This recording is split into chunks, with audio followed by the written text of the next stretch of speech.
Halo, Assalamualaikum warahmatullahi wabarakatuh. Saya Desi Putriana Dewi. Hari ini kita akan belajar salad dan main course. Baik, langsung saja pada pembahasan yang pertama kita akan belajar mengenai salad. Jadi, di dalam makanan kontinental, salad itu biasanya terdiri dari sayuran dan beberapa bahan yang lainnya yang siap santap, yang kemudian ditambahkan bumbu dan juga ditambahkan dengan saus atau yang biasa disebut juga dengan dressing. Nah, salad ini bisa disajikan dengan dua alternatif, dingin atau panas, atau juga bisa dengan suhu ruang. Nah, bila dingin otomatis kita harus memasukkannya dulu ke dalam chiller atau refrigerator. Nah, salad ini juga bisa digunakan untuk isian sandwich. Salad juga biasanya dia tidak hanya terdiri dari satu macam sayuran, jadi beberapa macam sayuran juga bisa, kemudian bisa ditambahkan dengan telur, daging, dan lain-lainnya. Nah, yang kedua kita belajar mengenai klasifikasi salad. Jadi, klasifikasi salad itu berdasarkan jenisnya itu ada 3. Yang pertama ada simple salad, kemudian ada complete salad, dan ada American salad. Biasanya kalau simple salad ini hanya terdiri dari 1 atau 2 jenis sayuran. Contohnya itu potato salad.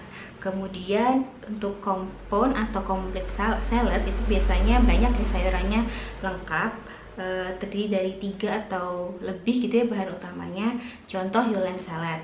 Kemudian untuk American salad itu juga hampir mirip sekali dengan compound salad, cuman bodinya itu biasanya terbuat dari buah, contohnya adalah Florida salad.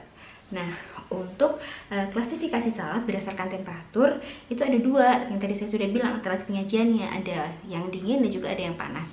Dingin ini bisa disebut dengan cold salad ya. Nah, ini biasanya disajikan antara suhu 10 atau 15 derajat Celcius. Nah, otomatis kita perlu masukkannya di dalam chiller atau refrigerator terlebih dahulu. Kemudian untuk hot salad itu biasanya disajikan dengan hangat ya, atau dressingnya itu bisa kita masak terlebih dahulu. Nah, sebenarnya juga hot salad ini jarang sekali ada di dalam negara-negara tropis. Biasanya hot salad ini disajikan dalam suhu 50 hingga 60 derajat Celcius. Nah, lanjut. Sekarang bagaimana sih kualitas salad yang baik itu? Jadi, kualitas salad yang baik itu dapat dilihat dari berbagai aspek. Yang pertama, teksturnya. Yang kedua, konsistensinya.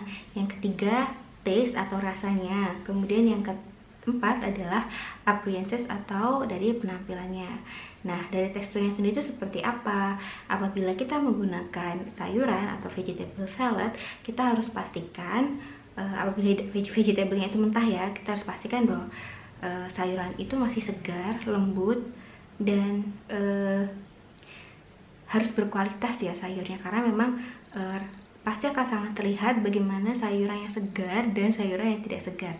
Seperti pada materi pada pemilihan bahan baku sayur, teman-teman sudah mempelajari itu. Nah, ini juga yang menjadi poin apabila kita membuat salad, sayuran itu juga harus segar apabila kita menggunakan bahan-bahan yang mentah. Kemudian apabila bahannya itu juga harus dimasak, itu juga harus melalui penanganan yang baik, melalui proses penanganan masakan yang baik.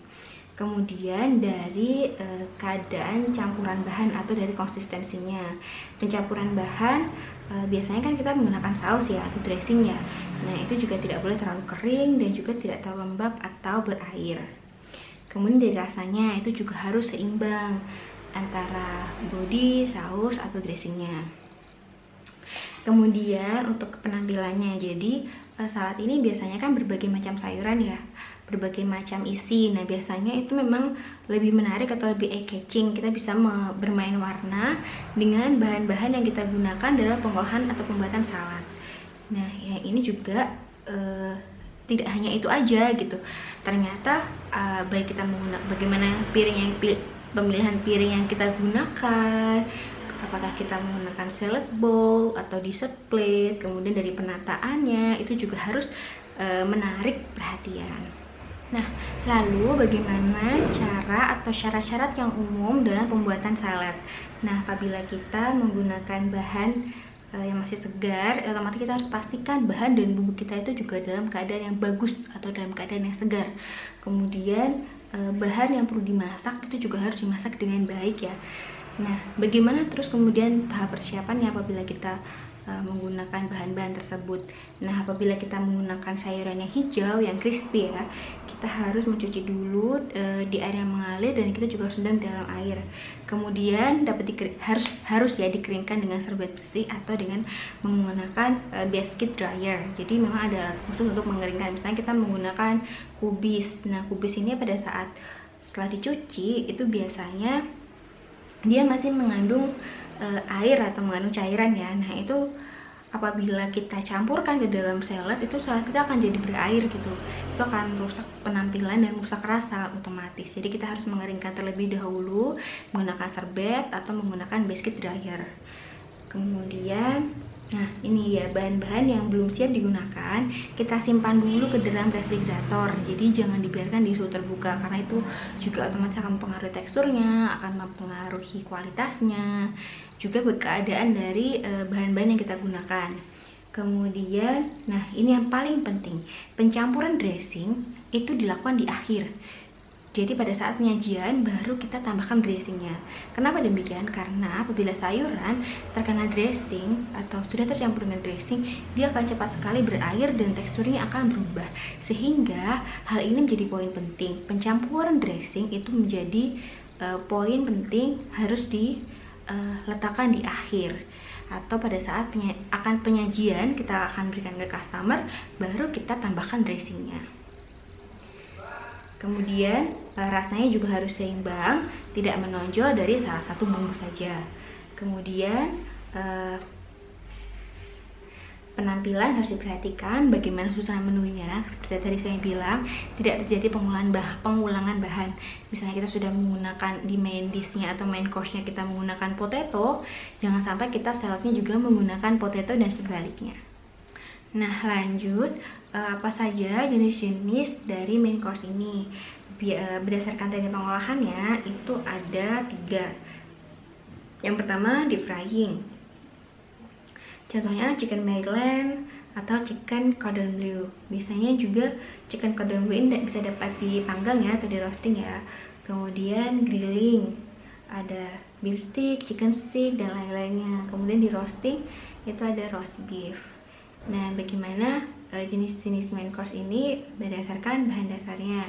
Yang pertama, dari sajian telur atau egg dish, merupakan sajian yang sumber protein utamanya berasal dari berbagai macam tipe telur, unggas, atau juga telur ikan ya.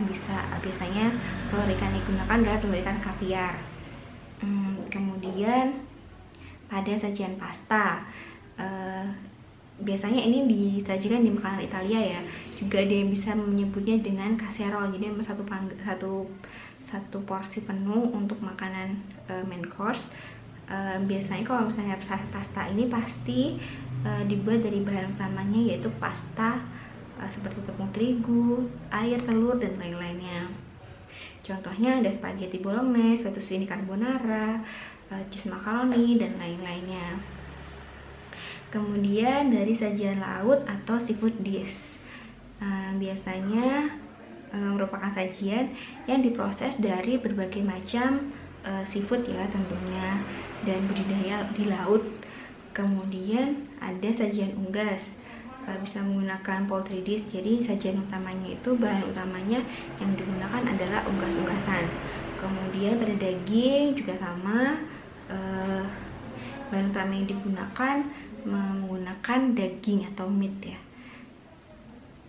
Nah, daging ini juga yang sering banyak digunakan dalam pembuatan main course. Oke, lanjut kita belajar teknik-teknik dalam pengolahan main course. Jadi ada beberapa teknik, ada sekitar 5. Yang pertama ada teknik boiling, kita menyebutnya juga dengan rebus ya. Kemudian ada teknik braising, roasting, kemudian ada deep frying, ada frying atau sautening.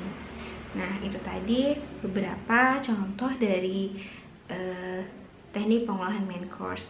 Contoh sajiannya pun juga sudah saya sampaikan di materi. Teman-teman bisa mencari tahu apa itu brown and stew, kemudian Scald egg itu seperti apa, kemudian chicken salad itu seperti apa. Nah, itu tadi teman-teman bisa mempelajari teknik boiling itu seperti apa, teknik braising seperti apa, teknik roasting seperti apa, deep frying seperti apa. Dan ini sebenarnya bukan hanya di teknik pengolahan main course aja, tapi di semua teknik pemasakan bisa menggunakan beberapa teknik tersebut. Baik, cukup sekian materi yang saya berikan.